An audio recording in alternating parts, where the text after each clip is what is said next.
श्वास ही आपके आंतरिक और बाहरी ऊर्जा के बीच की कड़ी है। नमस्कार दोस्तों, मैं अंजलि स्वागत करती हूँ आप सभी का बैक टू नेचर में। दोस्तों, इस कार्यक्रम में हम बात करते हैं कि कैसे आप अपने रोगों को, शारीरिक परेशानियों को नेचुरोपैथ के माध्यम से ठीक कर सकते हैं। और आज हम जिस विषय पर बात कर रहे हैं उस विषय का नाम है ब्रोंकाइटिस।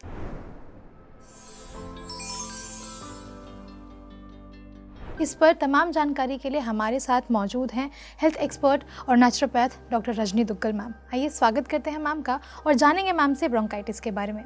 नमस्कार मैम, बहुत स्वागत है आपका। नमस्कार जी। तो मैम, सबसे पहले जैसे कि हमने बताया कि ब्रोंकाइटिस के बारे में बात करेंगे, तो मैं यही चाहूँगी कि आप हमारे दर्शकों को बताएं कि क्या है ब्रोंकाइटिस और ये समस्या कैसे होती है, इसके बारे में। ब्रोंकाइटिस क्या है? बेसिकली ब्रोंकाइटिस जो है वो हमारी श्वासन तंत्र जो होता है, हमारा सांस लेने की जो प्रक्रिया है, या अगर हम इसको बहुत ही सिंपल लैंग्वेज में बताना चाहें तो ये समझना ज़रूरी है कि हमारी श्वास से संबंधित जो परेशानी है वो ब्रोंकाइटिस के रूप में झलकती है। तो ये प्रणाली का क्या प्रॉब्लम आती है ये हम समझेंगे। हमारे दो लंग्स होते हैं, एक नोज़ होता है और उसको जोड़ने वाली जो बीच की श्वास नली है, वो श्वास नली नोज़ से लेकर, माने आपके नाक से लेकर इन दो लंग्स की तरफ दो भागों में विभाजित हो जाती है। अब ये जो श्वास नली है, जो ये आगे छोटी छोटी नलियों में और ज़्यादा विभाजित होकर और हमारे पूरे लंग्स के अंदर फैल जाती है।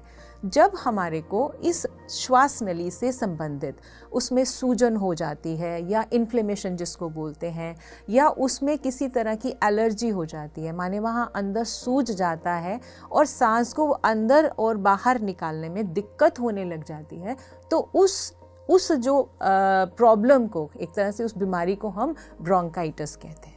मैम, आपने बताया कि ब्रोंकाइटिस क्या होता है और कैसे हमारे जो श्वास वाली नली है, अगर उसमें स्वेलिंग हो जाए तो उसकी वजह से होता है, लेकिन हमें इसके बारे में पता कैसे चले, यानी कि इसके सिम्टम्स क्या हैं, थोड़ा उसके बारे में बताइए। हाँ जी, क्योंकि ये एक श्वास प्रणाली से संबंधित रोग है, तो इसमें क्या होता है कि सांस लेने की प्रक्रिया जो है वो बाधित होने लग जाती है। सांस लेने में दिक्कत होने लग जाती है, खांसी और कफ होने लग जाती है। आप आमतौर पे जब सांस लेने की कोशिश करते हैं तो अंदर घुटन सी महसूस होती है, क्योंकि सारी की सारी जो अंदर नाड़ियाँ हैं, जिन नालियों से सांस अंदर और बाहर जाना है, उसमें स्वेलिंग हो गई है और कफ जमने लगता है। तो वो कफ की वजह से ज़्यादा और अंदर बाधित श्वास प्रक्रिया होने लग जाती है। सांस लेने की दिक्कत के साथ साथ कई बार चक्कर आने लग जाते हैं, हल्का सा फीवर लगने लग जाता है, कभी फीवर तेज भी होने लग जाता है, कंपन लगने लग जाता है। इसके अलावा आपकी जो चेस्ट है, जो छाती है, वो पूरी तनाव से भर जाती है और आप सांस खींचने के लिए बहुत ज़्यादा कोशिश करने लग जाते हैं। तो ये एक ऐसा रोग है कि जब इसका अटैक होता है उस टाइम पर व्यक्ति बहुत ही व्यथित हो जाता है, बहुत परेशान हो जाता है और खुले की तरफ भागने की कोशिश करता है। तो ये है जो प्रक्रिया पूरी बाधित होने की समस्या हमें दिखती है, क्योंकि सांस हमारा जीवन है। एक पल को भी सांस अगर बाधित हो जाए तो हम बहुत परेशान हो जाएं, और इस टाइम पे सांस रुकने लग जाता है, इसलिए बहुत परेशानी होती है। जी मैम, एक सवाल और है इसके साथ ही, क्या जब ऐसा होता है, जब इसके सिम्टम्स हमें होने लगते हैं, तो उस टाइम पे हम क्राउडेड प्लेस को, हमें उस टाइम पे क्या अवॉइड करना चाहिए, या उस टाइम पे हमें कैसे अपने आप के साथ डील करना चाहिए, थोड़ा उसके बारे में? देखिए, ऐसा है, इसके साथ डील करने के लिए सबसे पहले तो पेशेंट को ओपन स्पेस में लेके जाना चाहिए। कोशिश करिए कि बंद जगहों से उसको बाहर लेके जाएं, उसको खुले में लेके जाएं, क्योंकि सांस लेने की प्रक्रिया थोड़ी आसान हो, ऑक्सीजनेशन थोड़ी सी ईजी हो जाए। बंद जगहों में, घुटन भरी जगहों में इसका जो इफ़ेक्ट है, जो इसका अटैक है, वो बढ़ जाता है और ज़्यादा परेशानी देने लग जाता है। जी, तो मैम, हमने ये तो जाना कि इसके सिम्टम्स क्या हो सकते हैं और किस तरीके से हम उस वक्त अपना एक स्पॉन्टेनियस एक्शन ले सकते हैं, लेकिन उसके साथ ही मैं जानना चाहूँगी मैम कि क्या कारण है जिसकी वजह से हमें ब्रोंकाइटिस होता है, या इसके जो लक्षण हमें दिखने लगते हैं, तो उसका कारण सबसे पहला वो क्या हो सकती है? देखिए, कारण इसमें बहुत सारे हैं जिस वजह से ब्रोंकाइटिस होता है। सबसे पहले तो पॉल्यूशन इसका एक बहुत बड़ा कारण है। स्मोकिंग एक बहुत बड़ा कारण है कि अगर हम किसी ऐसी जगह पर बैठे हैं जहाँ कोई और भी स्मोकिंग कर रहा है, तो उसका इफ़ेक्ट भी ब्रोंकाइटिस का अटैक क्रिएट कर सकता है। बंद घुटन वाली जगहें, नमी जहाँ पर बहुत ज़्यादा नमी होती है और जहाँ पर अच्छी तरह से वेंटिलेशन नहीं है, वहाँ पर भी इस तरह की समस्याएं अक्सर देखी चली जाती हैं। इसके अलावा रोग प्रतिरोधक क्षमता अगर किसी इंसान में कम है तो उसमें भी इस अटैक के आने की संभावना काफ़ी बढ़ जाती है। आमतौर पे देखा गया है, अगर बहुत गरिष्ठ भोजन कोई करता है, यानी कि ऐसा भोजन जो बहुत मुश्किल से डाइजेस्ट हो, जिसमें कि बहुत ज़्यादा ऐसे बासे और पुराने खाद्य पदार्थों का इस्तेमाल करते हैं या प्रिजर्व्ड फूड्स का इस्तेमाल करते हैं, या हम बोलें कि बहुत ज़्यादा घी, मक्खन या तेलीय चीज़ों का बहुत ज़्यादा इस्तेमाल अगर हम करते हैं, कफ बढ़ाने वाली चीज़ों का जहाँ पर इस्तेमाल होता है, वहाँ पर भी अक्सर ये समस्या देखने में मिलती है। इसके अलावा जहाँ पर हमारा रहन सहन ऐसा है कि हम किसी भी तरह से लंग्स को रिलैक्सेशन नहीं दे रहे, खुली हवा में नहीं जा रहा है, केवल बंद वातावरण में ही रह रहे हैं, तो वो भी एक बहुत बड़ा कारण है ब्रोंकाइटिस की समस्या को शुरू करने में। तो आम तौर से लंग्स से संबंधित जो समस्याएं होती हैं, उसमें एक बहुत मेजर रीज़न मैं आपको और बताती हूँ कि कहीं ना कहीं अगर आपकी जो बड़ी आंत है वो साफ़ नहीं होती है। लंग्स और बड़ी आंत का एक बहुत ही अमेजिंग सा रिलेशनशिप है कि अगर आपको कब्ज से संबंधित समस्या रहती है तो इसका प्रभाव भी लंग्स पे पड़ता है और धीरे धीरे लंग्स वीक होने लग जाते हैं, और उस केस में क्योंकि इम्यूनिटी लंग्स की कम होती है तब भी ब्रोंकाइटिस होने की संभावना है।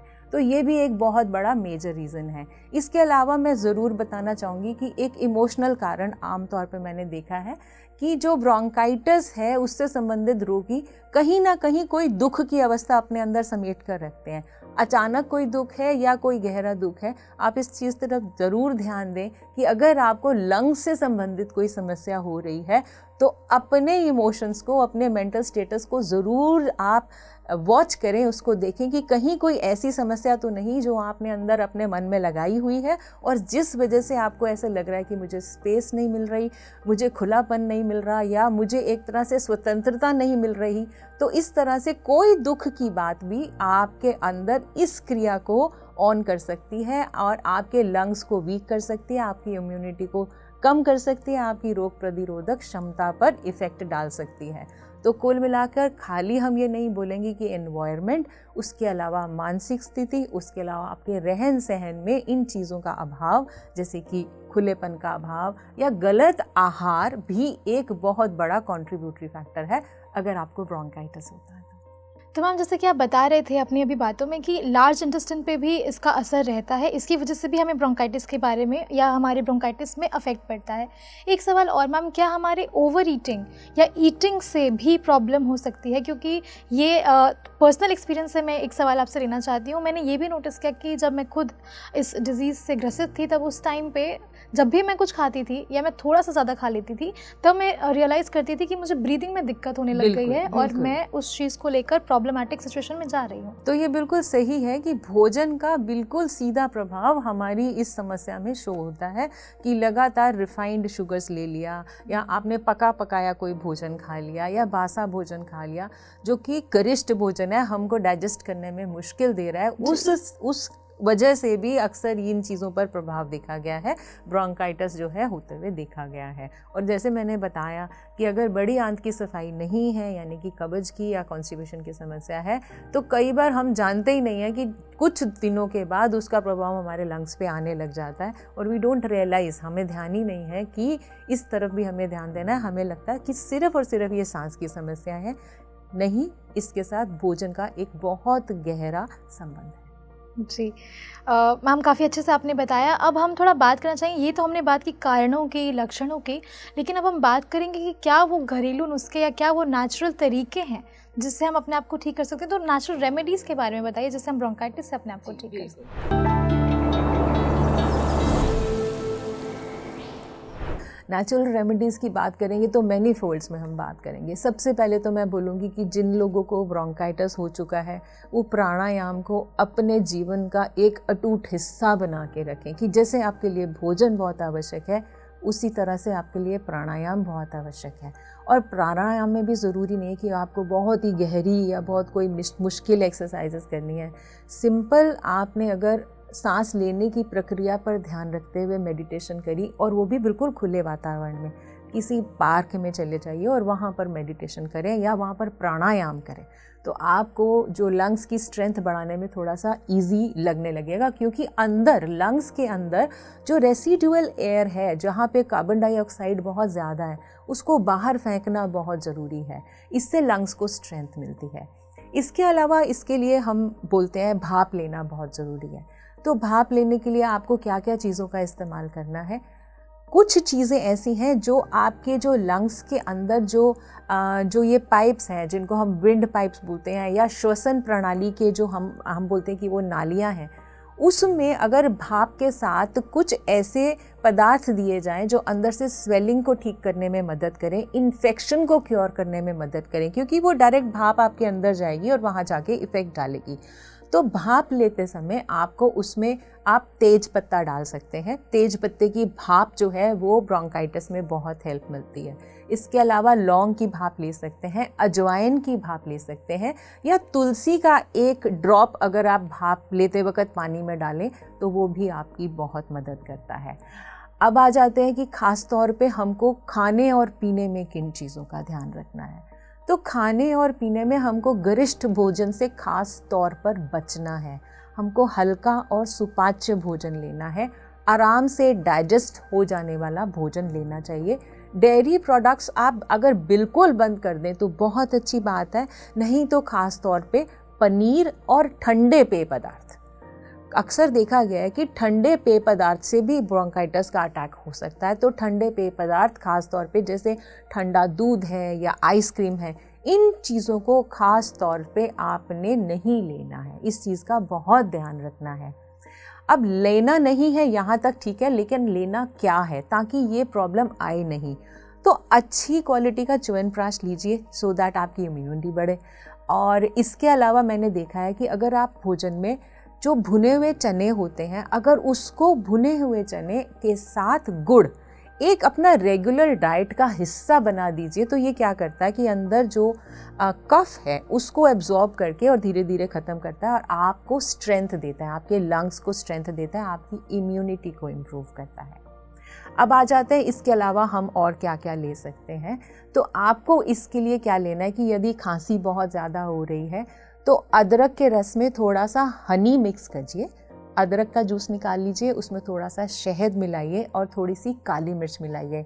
इसको आप सीधा जैसे आप डायरेक्ट ले सकते हैं या इसको गर्म पानी में घोल के भी लिया जा सकता है। यानी कि आप पानी गर्म ले लीजिए, उसमें थोड़ा सा अदरक का जूस डालें, थोड़ी सी हनी डालें और साथ में थोड़ा काली मिर्च डाल के इसको अच्छी तरह से घोल के अगर आप ये लेते हैं तो ये आपको धीरे धीरे अंदर रिलीज़ करना शुरू करेगा, आपको हेल्प करेगा कि स्वेलिंग कम हो और जो कफ है वो धीरे धीरे ख़त्म हो जाए। इसके अलावा अगर हम बोलें तो आप जो गाजर का जूस ले सकते हैं। गाजर उसको अच्छे से बॉईल कीजिए और उसका जूस निकाल लीजिए, माने उसका सूप बना लीजिए, गरम सूप बना लीजिए। और ये गरम सूप धीरे धीरे अगर आप सिप सिप करके लेते हैं तो ये भी आपकी बहुत मदद करेगा। गाजर का सूप बनाते वक्त आप उसमें थोड़ी सी अदरक का इस्तेमाल भी कर सकते हैं और ये सूप रेगुलरली लेने से भी आपको फ़र्क पड़ेगा। आइए इसके अलावा कुछ और रेमेडीज़ के बारे में बात करते हैं जो आपको हेल्प करती है। आप शहद में दालचीनी पाउडर डाल के उसको भी चाट कर सकते हैं। जैसे चाटते हैं धीरे धीरे तो ये आपको धीरे धीरे रिलीफ देगा। कई बार हमें ऐसा लगता है कि हम कहीं जॉब कर रहे हैं, हमें तो घर से बाहर निकलना है, तो ये रेमेडीज़ हमें आसानी से अवेलेबल नहीं होती। उस केस में हमको क्या करना है कि आप जो ड्राई सौंठ पाउडर होता है, मतलब कि जिंजर ड्राई होता है, सौंठ का पाउडर होता है, उस पाउडर में थोड़ा सा गुड़ को मिक्स कर लीजिए और उसकी छोटी छोटी गोलियां बना के आप अपने पास रखिए। ये गोलियां जब भी आपको प्रॉब्लम आए तो आप ये गोली अपने मुंह में रखकर चूस सकते हैं, ये आपको हेल्प करेगी। या आप शहद में भी जो मैंने मिक्सचर बताया है आपको, जैसे दालचीनी और शहद का मिक्सचर, इसको किसी डब्बी में आप अपने पास रख सकते हैं ताकि जब आपको समस्या आए तब आप इसका इस्तेमाल कर सकें। तो ये तो है जो खाने पीने की चीज़ें आपने ध्यान रखनी है। डेयरी प्रोडक्ट्स बिल्कुल नहीं लेने हैं। ताज़े फलों और सब्जियों का ज़्यादा से ज़्यादा आपने उपयोग करना है। कोशिश कीजिए कि बासा खाना बिल्कुल ना खाएं, क्योंकि उससे इस पर बहुत बुरा प्रभाव पड़ता है। तो धीरे धीरे आप देखेंगे कि आपको फ़र्क पड़ने लग गया। अब हम आते हैं कि अगर अटैक आ रहा है, हमारे लंग्स वीक हो जाते हैं, तो हमको करना उस टाइम क्या है। मैं आपको एक बहुत ही सिंपल रेमेडी बताती हूँ कि पीठ में जो हमारा सर्वाइकल के नीचे का हिस्सा है, माने गर्दन से नीचे का जो हिस्सा है पीठ में, वहाँ पर यदि आप अपने हाथ की हथेली के इस भाग से नीचे की तरफ मसाज करें, आपके स्पाइन के ऊपर, आपकी रीढ़ की हड्डी के ऊपर, ऊपर से नीचे की तरफ मसाज करें, उसी वक्त खांसी कम होने लग जाएगी और आपको रिलीफ मिलने लग जाएगा। अगर आप हाथ से पूरा प्रेशर नहीं दे पा रहे हैं, उस केस में आप क्या कर सकते हैं, एक स्टील के गिलास की बैक साइड को इस्तेमाल करके और उससे धीरे धीरे नीचे को मसाज करें। साइड्स में भी करें और स्पाइन के ऊपर भी करें, केवल नीचे को मसाज करें, खास तौर पे थोरैसिक रीजन में। तो आप देखेंगे यहाँ पर वो नर्व्स होती हैं जो हमारे लंग्स को सप्लाई करती हैं। तो जब उन लंग्स जो नर्व्स हैं वहाँ हम उनको मसाज करते हैं, उससे हमारे लंग्स को स्ट्रेंथ मिलती है। माने लंग्स को स्ट्रेंथ मिलने से वो इजीली खुलने लग जाते हैं और आपकी सांस लेने की प्रक्रिया आसान हो जाती है। और नेचुरोपैथी में हम और क्या क्या कर सकते हैं, एक तो आप पीठ पर धूप लीजिए लगातार, जब भी पॉसिबल हो कम से 10 मिनट से 15 मिनट आप पीठ पर धूप लीजिए, तो अंदर जो सारी की सारी प्रणाली है वो एक सुचारू रूप से काम करने लग जाएगी। और इसके अलावा मैं आपको बताऊं तो इतनी सारी चीज़ों के साथ साथ जब ये समस्या है तो इन सब का इस्तेमाल करें, और जब समस्या नहीं हो तो अपने आचार और अपने जो भोजन है और आपके लाइफस्टाइल में उसमें चेंजेस लाने की कोशिश करें। तो एक इसमें आप क्या कर सकते हैं कि सरसों के तेल को गर्म करें और उसमें थोड़ा सा लहसुन जला लीजिए, पूरी तरह से जल जाए।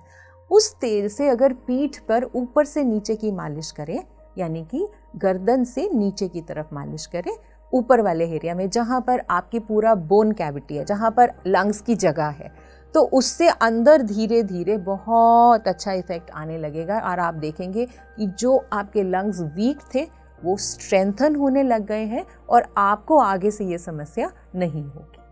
जी, तो मैम काफ़ी विस्तार से आपने ये बात कही कि रेमेडीज़ में हम भोजन का किस तरीके से प्रयोग कर सकते हैं, उसके साथ ही अगर तेल की मालिश की जाए गरम और साथ ही नेचुरल सनलाइट की हेल्प ली जाए तो आपकी जो समस्या है ब्रोंकाइटिस की वो ज़रूर ठीक होगी।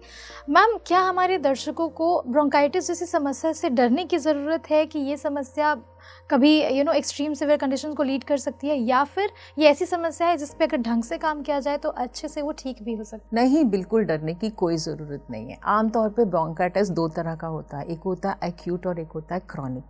क्रॉनिक ब्रोंकाइटिस ऑफ कोर्स आप उस सिचुएशन में होते हैं कि ये दोबारा आ सकता है, लेकिन इस दौरान अगर आप इन चीज़ों का ध्यान रखें तो वहाँ पर भी दोबारा अटैक नहीं आता है, और होगा भी तो बहुत माइल्ड, जो आप बहुत आसानी से हैंडल कर सकते हैं।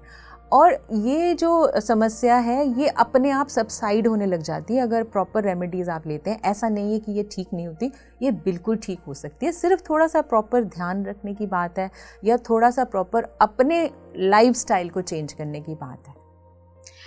मैम, वैसे तो आपने प्राणायाम के बारे में पहले जिक्र किया कि ब्रोंकाइटिस है तो प्राणायाम एक सबसे ज़्यादा इजी और गो टू रेमेडी हमारे लिए हो सकती है। बिल्कुल। क्या उसके साथ ही योगा और ध्यान इसमें हमें मदद कर सकते हैं? थोड़ा इसके बारे में जानना चाहेंगे। जी बिल्कुल। देखिए, आप जब किसी तरह से एक उत्तेजित समस्या में आ रहे हैं तो आपकी जो मेडिटेशन और योगा है वो आपको काम करती है।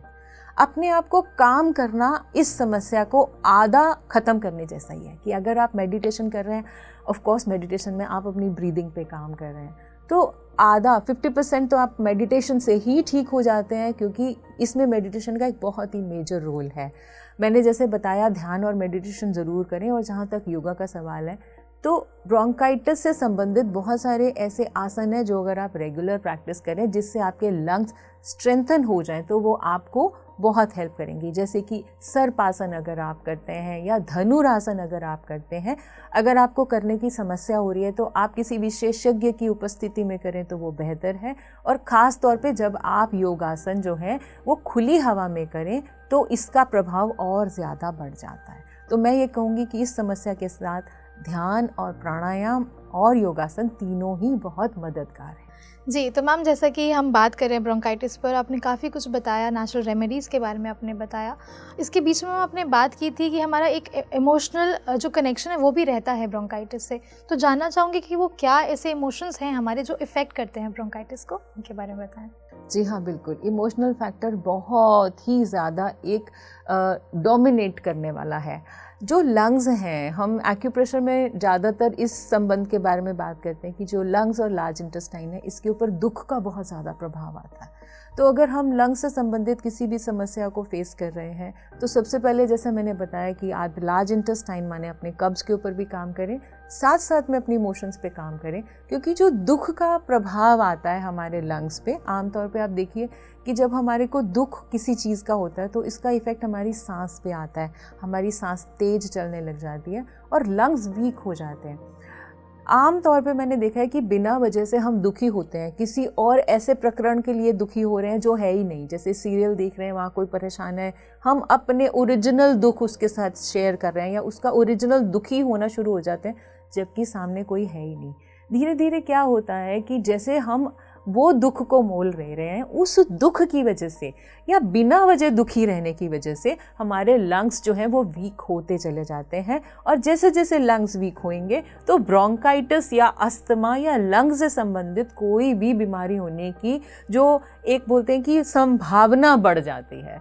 तो इसलिए कोशिश करें, खुश रहें और अपने आप को एक तरह से शांत रखने की कोशिश कीजिए।